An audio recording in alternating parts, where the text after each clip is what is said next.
और बात कहे तो किसी की बात सुनी जा सकती है। जिस प्रकार से प्रियंका गांधी ने देश के लिए, देश के लोगों के लिए अपनी आवाज बुलंद की, हमेशा लड़ी और हर वो अन्याय के खिलाफ खड़ी रही प्रियंका जी, तो मेरे को लगता है ये देश के लोगों की डिमांड थी कि प्रियंका गांधी सक्रिय राजनीति में आए। ये परिवार की डिमांड नहीं थी, ये देश के लोगों की डिमांड थी।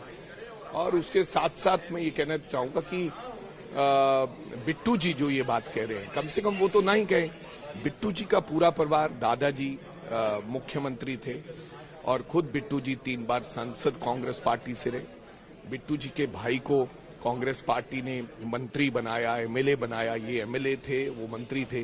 बिट्टू जी ने अपने भाई, बुआ उनकी मंत्री रही, बुआ। बिट्टू जी के ताया जी मंत्री रहे, ताया जी। बिट्टू जी के भाई, एक मौका मिला, उन्होंने उनको पुलिस में डीएसपी लगा दिया कि पिताजी का, बड़े सरदार बेअंत सिंह जी का जो असैसिनेशन हुआ, उसके बाद उनको ऑन दैट बिहाफ उन्होंने डीएसपी भी लगवा लिया कि पिछली सरकार में, कांग्रेस की सरकार में। अब जब बिट्टू जी ये बात कहेंगे तो लोग उनसे पहले ये सवाल पूछेंगे कि आपका तो पूरा परिवार, बल्कि मैं नहीं कहता कि, मैं नहीं ये कहना चाहता कि उनके भाई में कोई काबिलियत नहीं थी या किसी व्यक्ति में कोई काबिलियत नहीं थी, लेकिन मेरे कहने का मतलब, आप अगर ऐसी परिवारवाद की बात करोगे जिसका पूरा परिवार राजनीति में हो, बुआ, ताया, दादा, भाई और खुद आप, तो आप ऐसी बातें करते शोभा नहीं देते। और सोनिया गांधी जिन्होंने देश के लिए, मेरे को लगता है, त्याग किया है, कोई ऐसा व्यक्ति है जो देश की प्रधानमंत्री की कुर्सी छोड़ता है?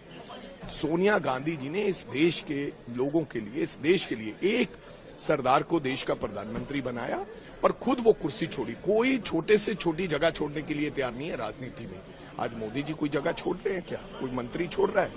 तो मेरे कहने का मतलब, सोनिया गांधी के बारे में ऐसी टिप्पणी करनी, और उस परिवार के बारे में जिन्होंने मतलब पिछले 40 साल से विधवापन काटा इस देश के लिए, अपने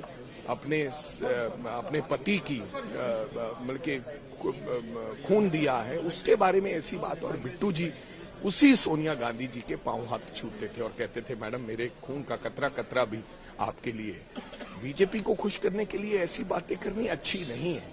मैं अपने भाई को ये राय देना चाहूंगा कि ये निजी टिप्पणियां हैं। आपको लगता है कि मैं निजी टिप्पणियां करके बीजेपी के और नजदीक हो जाऊंगा? नहीं, आपको काम करना चाहिए। आपको रेलवे मंत्रालय दिया है, आप पंजाब के लिए करें, आप देश के लिए कुछ करें, अच्छी स्कीम लेकर आए और कुछ नया। आप जिस दिन से रेलवे मंत्री बने, आप एक दिन भी लोकसभा में बोले नहीं है अभी तक, आपने कुछ कहा नहीं है। रेल के रोज हादसे होते हैं, आपको मतलब कि बोलने का मौका नहीं दिया जा रहा। क्यों नहीं दिया जा रहा है? क्योंकि आपको वो कैपेबल नहीं समझते कि बिट्टू संभाल लेगा पार्लियामेंट में। नहीं तो आप एमओएस हैं, सब एमओएस ने आके अपनी बात रखते हैं, लेकिन आपने एक दिन भी बोला नहीं, क्योंकि आपको पता होता है आप जब सेशन होता है बिट्टू जी गायब हो जाते हैं, क्योंकि उनको लगता है कि जवाब कैसे दूंगा खड़ा होके। तो अपनी नाकामियां छुपाने के लिए आप ऐसी टिप्पणियां करते हो ताजो आप मीडिया में शायर हो। ऐसा मत करो बिट्टू भाई, ये आपके लिए अच्छा नहीं है और ये देश के लिए और पॉलिटिक्स के लिए अच्छा नहीं।